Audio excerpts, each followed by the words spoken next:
Dear student अस्सलाम वालेकुम। Welcome to my YouTube channel Qasmi CS academy. आज हम अपने course name C language for beginner का लेक्चर नंबर 5 स्टार्ट कर रहा हूँ।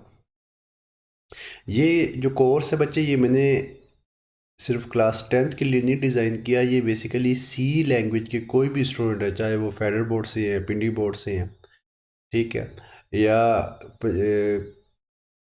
पंजाब बोर्ड से हैं, KP बोर्ड से हैं, या बलूचिस्तान या सिंध बोर्ड से हैं, तो उन तमाम के लिए ये हेल्प आउट होगा। क्योंकि जो बच्चे सी लैंग्वेज पढ़ रहे हैं तो मैं उनके लिए कोर्स डिज़ाइन किया हुआ है, तो ताकि आपको इजी मेथड के साथ मैं इसको समझा सकूं। तो अगर आपने इससे पहले जो लेक्चर हैं, मेरे पहले 5 लेक्चर हो चुके हैं, अगर वो आपने नहीं सुने तो प्लीज़ पहले उसको सुन लें, क्योंकि आपका जो सीक्वेंस है वो ब्रेक नहीं होना चाहिए। क्योंकि लैंग्वेज का सीखने का मेथड ही होता है कि आप एक सीक्वेंस के साथ चलेंगे, ठीक है। कुछ स्टूडेंट को ये होता अंदाज़ा होता है चलें जी हम लेक्चर 5 सुन लेते हैं, क्योंकि मुझे पहले टॉपिक आते तो नहीं, ऐसा नहीं होता। आप पहले वो लेक्चर सुन लीजिएगा ताकि आपका सीक्वेंस ब्रेक ना हो, ठीक है। जब आपका सीक्वेंस ब्रेक हो जाता है फिर आप इसकी समझ नहीं आती, ठीक है जी।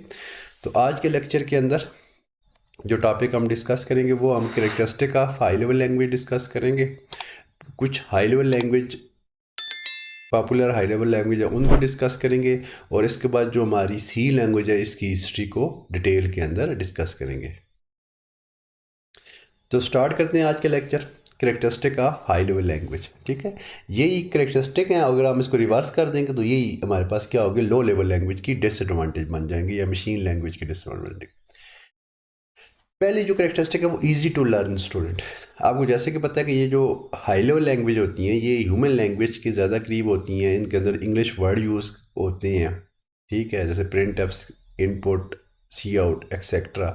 और जो मशीन लैंग्वेज 0-1 की सूरत में होती हैं ज़रा उसकी निस्बत इस इन लैंग्वेज को सीखना आसान है। So it is easy to learn. Number 2, इसका ख़ास सेंटेक्स होता है। लैंग्वेज कोई भी हो ना, computer language, human language, English language है बच्चे, उसका जो सेंटेक्स है वो स्टैंडर्डाइज नहीं है।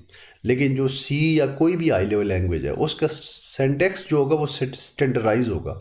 बस आपने सीखना है कि वो मैंने कैसे अप्लाई करना है, ठीक है।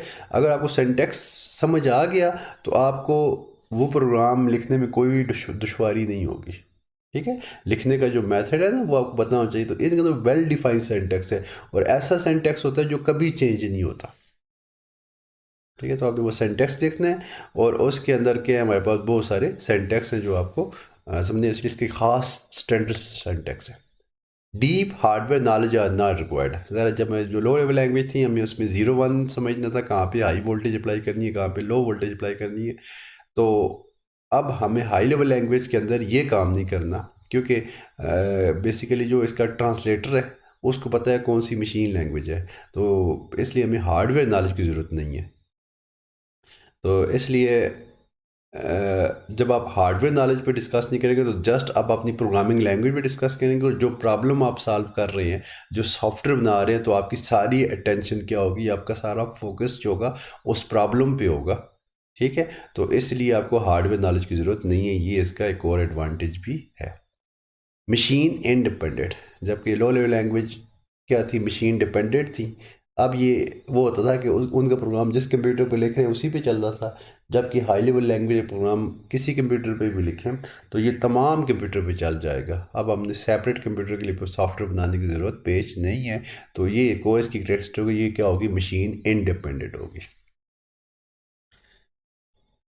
एक और एडवांटेज है इजी एरर डिटेक्शन। जो लैंग्वेज आपको सही तरह आती है, अगर उसमें कोई एरर आ जाए, कोई प्रॉब्लम आ जाए, तो ज़रा उस एरर को ढूंढना भी आसान है। और जब आप ढूंढ लेंगे तो फिर आप इसको इजी भी उसको मॉडिफाई भी कर सकेंगे, ठीक है। एरर डिटेक्शन, डिटेक्शन में पहले आप जब कोई एरर आ जाते हैं तो उसको हम ढूंढते हैं। इसके लिए कंप्यूटर में टर्म यूज करते हैं debugging. Debug the process of finding and removing error from computer program is called debugging. The error in computer program is called bug. The process of finding and removing error in a computer program इस called debugging. तो high level language में program error को detect करना क्या आसान है। जो चीज़ आपको ज़्यादा आती है तो ज़रा उसी में से आपको एरर आप ढूंढ सकते हैं। और जो चीज़ आसान होती है तो हम क्या कर सकते हैं, प्रोग्रामर को इनक्रेज कर सकते हैं कि बहुत सारे प्रोग्रामर इन हाई लेवल लैंग्वेज को ईजीली क्या कर सकते हैं, सीख सकते हैं। ठीक है। तो इसलिए इसमें प्रोग्रामर जो होते हैं वो आपके पास कई प्रोग्रामर आपके पास मिल जाएंगे, जबकि लो लेवल लैंग्वेज प्रोग्रामर थोड़े से कम मिलेंगे कि वो डिफ़िकल्ट है। इसका जो प्रोग्राम होता है हाई लेवल लैंग्वेज का, ये शार्टर होता है। अगर आप इसको मशीन लैंग्वेज में अगर आप कोई प्रोग्राम देखें ना, मीन की जो इसका ऑब्जेक्ट कोड है उसको आप देखें तो वो बहुत लेंथी उसी प्रोग्राम का, क्योंकि इसमें इंग्लिश वर्ड यूज़ होती है। तो अगर आप 0 1 की फॉर्म में कन्वर्ट करें, ठीक है, सपोज हमारे पास 4 है, 4 एक सिंपल डिजिट है, अगर हम इसको 0 1 में कन्वर्ट करें तो इसमें कितने बन जाएंगे 100, ठीक है। 9 है तो 1001, 4 डिजिट, एक तरफ एक डिजिट है, वहाँ से 4 डिजिट बनेंगे। तो इसलिए इसका प्रोग्राम जो होता है हाई लेवल लैंग्वेज का जो प्रोग्राम है वो शार्टर है, छोटा है। इसके अलावा हमारे पास कुछ बिल्ट इन फंक्शन होते हैं, ये जो हम चला आगे पढ़ेंगे हेडर फाइल के अंदर बिल्ट इन फंक्शन होती है। आपको अब सेपरेट फंक्शन लिखने की ज़रूरत नहीं है। सपोज अगर आपने कोई चीज़ डिस्प्ले करवानी है तो उसके लिए प्रिंट एफ यूज़ करते हैं। अगर आप सी पढ़ रहे हैं तो उसके लिए प्रिंट एफ, अगर आपने इनपुट लेना है तो उसके लिए स्कैन एफ यूज़ कर देंगे, अगर आपने किसी का स्क्वायर रूट फाइंड करना है तो उसके लिए SQRT फंक्शन यूज़ कर लें। तो इसके अंदर एक बिल्ट इन की एक बनाए फंक्शन है, तो आप उनका इस्तेमाल कर सकते हो। तो आपको अलग से प्रोग्राम फंक्शन लिखने की ज़रूरत पेश नहीं आती कि इसके अंदर बिल्ट इन फंक्शन मौजूद है।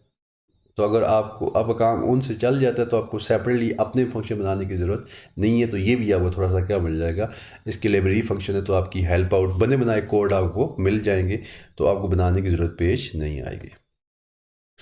ये थे इसके जो हमारे पास हाई लेवल लैंग्वेज है इसके करेक्टरिस्टिक थे, या वो पता भी होना चाहिए, और पेपर पॉइंट आप पेपर में भी इनके आ जाते हैं। ठीक है, अगर लो लेवल लैंग्वेज की डिसएडवांटेज आ जाए तो आप इन्हीं को रिवर्स कर देंगे। जैसे मशीन इंडिपेंडेंट वो क्या हो जाएगी, मशीन डिपेंडेंट हो जाएगी। जैसे इजी टू लर्न है तो वो लो लेवल लैंग्वेज क्या हो जाएंगे, डिफ़िकल्ट टू लर्न। अब हम लैंग्वेज पढ़ते हैं। सी लैंग्वेज सबसे पहली लैंग्वेज जो हमारे सिलेबस में ऐड है, तो हम इस सी लैंग्वेज को भी डिस्कस कर देंगे और इसकी हिस्ट्री है वो भी देख लें। बेसिकली सी लैंग्वेज बनाई गई थी 1970 के अंदर या 72 के अंदर, इसकी दो डेट आ रही है। ठीक है, एग्जैक्ट डेट इसकी नहीं था, लेकिन आपकी किसी बुक में 72 लिखी हुई है, किसी में 1970 लिखी हुई है। ठीक है जी, तो ये दोनों आप लिख लीजिएगा। 70 आता है वो भी ठीक है, लेकिन अगर 72 आ जाए तो ये बेस्ट ऑप्शन है। ठीक है, और अगर अगर 1972 का ऑप्शन नहीं है तो 1970 भी लिखेगा। बेसिकली इसको बनाया था डेनिश रिची, एक साइंटिस्ट था। ठीक है जी, ये AT&T बेल लैब के अंदर इसको डिज़ाइन किया गया था। बेसिकली इससे पहले एक लैंग्वेज बनाई गई थी बी लैंग्वेज, वो हम उसको डिस्कस। बी लैंग्वेज इससे पहले बनाई गई थी, जिसको किन थॉमसन ने 1969 के अंदर क्या किया था, डिज़ाइन किया था। ठीक है जी, बी लैंग्वेज किसने बनाया था, किन थॉमसन ने। उस टाइम पे ये जो इसके अंदर बेसिक डेटा टाइप्स या ऑपरेटर को बी लैंग्वेज के अंदर डिज़ाइन किया गया था। ठीक है, और उस टाइम पे जब जो ऑपरेटिंग सिस्टम यूज होता था वो यूनिक्स यूज होता था। तो ये जो बी लैंग्वेज थी यूनिक्स, थोड़े अरसे बाद क्या हुआ कि जो यूनिक्स है वो इवाल्व होने लगा। हमें ज़रूरत पेश आई, टेक्नोलॉजी जब इन्हांस होने लगी ना, तो हमें ज़रूरत पेश आई कि हम अपने यूनिक्स को क्या कर सकें, इवाल्व कर सकें। तो जो डेनिस रिची था, ठीक है, जब यूनिक्स इवाल्व हुआ तो डेनिस रिची ने क्या किया कि इसी बी लैंग्वेज को भी उसने इवाल्व किया। कि जो प्रॉब्लम उसमें थे ना, कि जो यूनिक्स जैसे इवाल्व हुआ तो इसने बी को भी इवाल्व किया।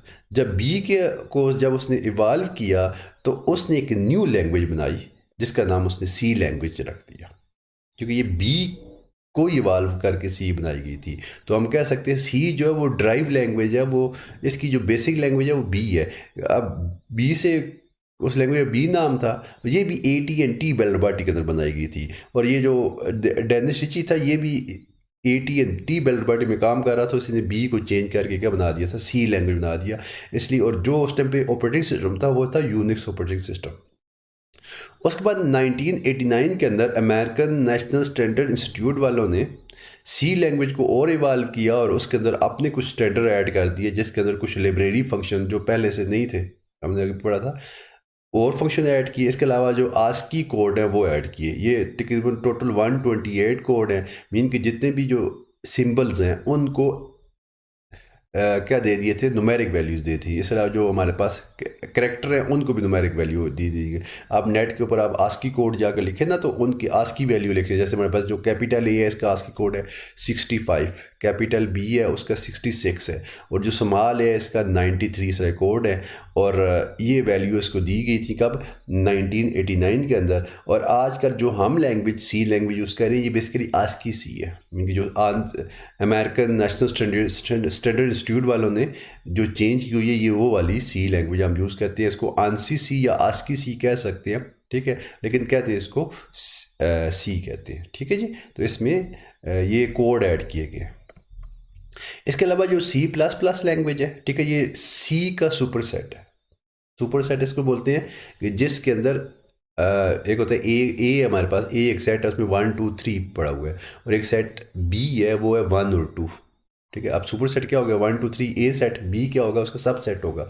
इसी तरह जो सी लैंग्वेज है ये सब सेट है, और जो सी प्लस प्लस है ये सुपर सेट है। मीन कि इसके अंदर उसने कंसेप्ट दिया था ऑब्जेक्ट ओरिएंटेड प्रोग्रामिंग का।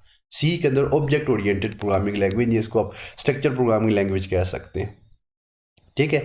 और इसको जो सी प्लस प्लस लैंग्वेज है इसको डेवलप किया था बर्जेन स्ट्रॉप किस जगह पे, AT&T बेल लैब के अंदर 1983 से 85 के दौरान इसको डिज़ाइन किया गया था, ठीक है। ये अब इंशाल्लाह सेकेंड ईयर के अंदर आप इसको डिस्कस कर लेंगे, ठीक है। अब फेडरल बोर्ड तो कुछ पाइथन की तरफ जा रहा है, तो लेकिन बाकी में इंशाल्लाह पिंडी बोर्ड या जितने बाकी बोर्ड है शायद वो इसी सी प्लस प्लस पे फोकस करेंगे। तो इस तरह यूनिवर्सिटी के स्टूडेंट हैं, अगर आप और पंजाब बोर्ड के स्टूडेंट है, KP बोर्ड के स्टूडेंट है, तो आप इन्हीं को आप क्या कर सकते हैं इंशाल्लाह मेरे इसी यूट्यूब चैनल के ऊपर सी प्लस प्लस के लेक्चर ही पड़े हुए हैं, तो वो भी आपने इसको देख लेना अगर आपको वो लैंग्वेज सीखनी है।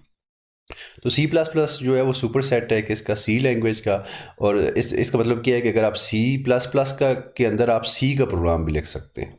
अगर आपने कोई हम अपना जो कंपाइलर यूज़ करेंगे ना सी प्लस प्लस सी के लिए, वो भी सी प्लस प्लस का ही होगा, ठीक है।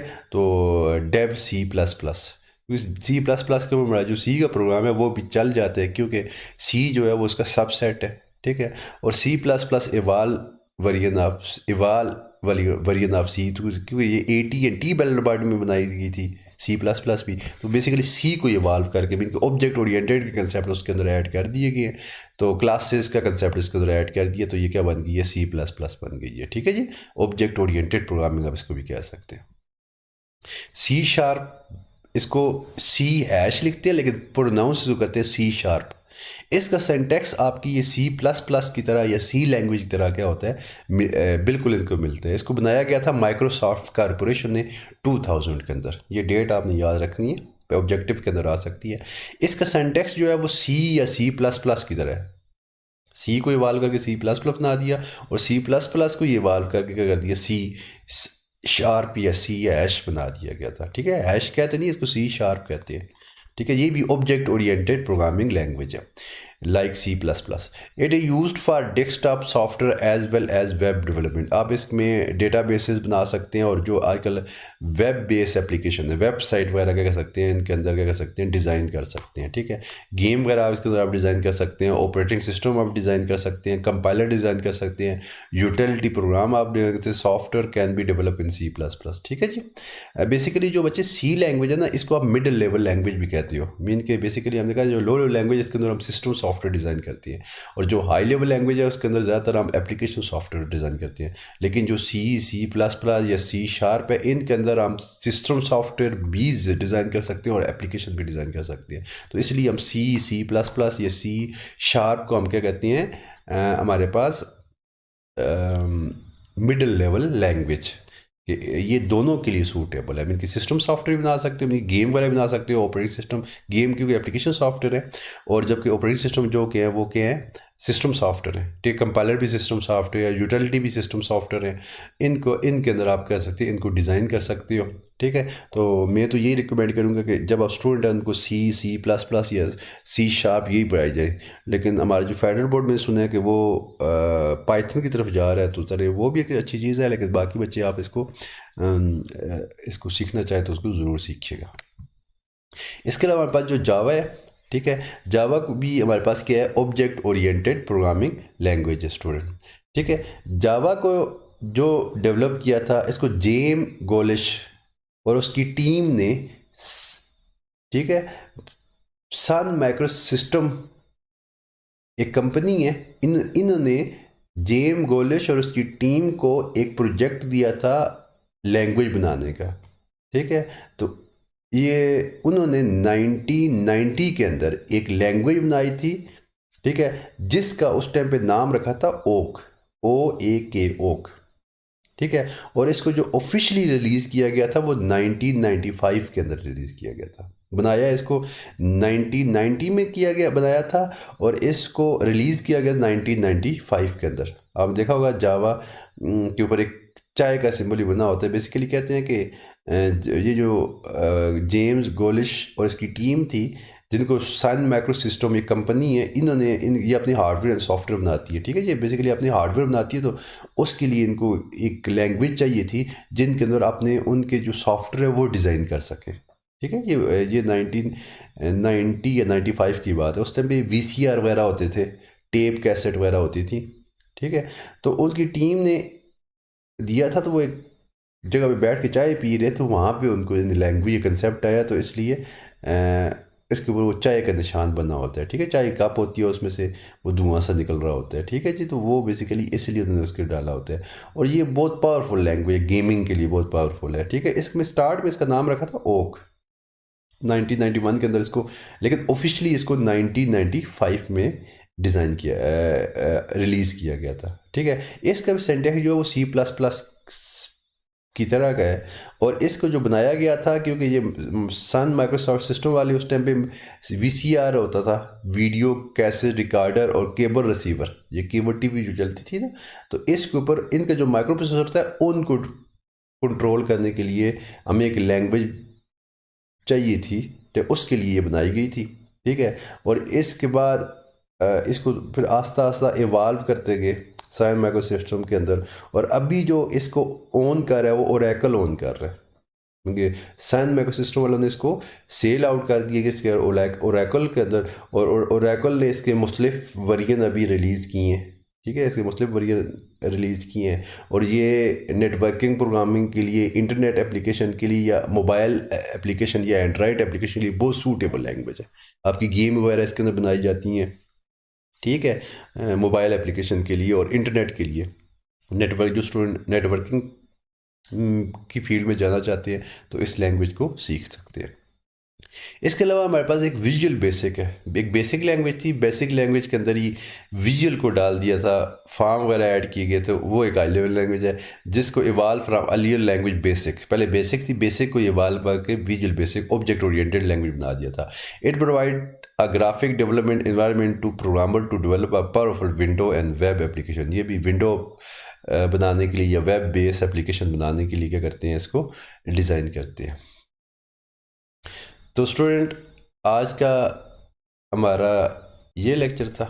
तो स्टूडेंट, मैं उम्मीद करता हूँ आज के लेक्चर की आपको समझ आई होगी। अगर आपको मेरे लेक्चर की समझ आई है तो मेरे चैनल को कासमी CS अकेडमी को सब्सक्राइब करें, अपने दोस्तों के साथ इसको शेयर करें, और बेल आइकन को प्रेस करना ना भूलिएगा ताकि आपके पास जो न्यू वीडियो है उसकी नोटिफिकेशन आती रहे।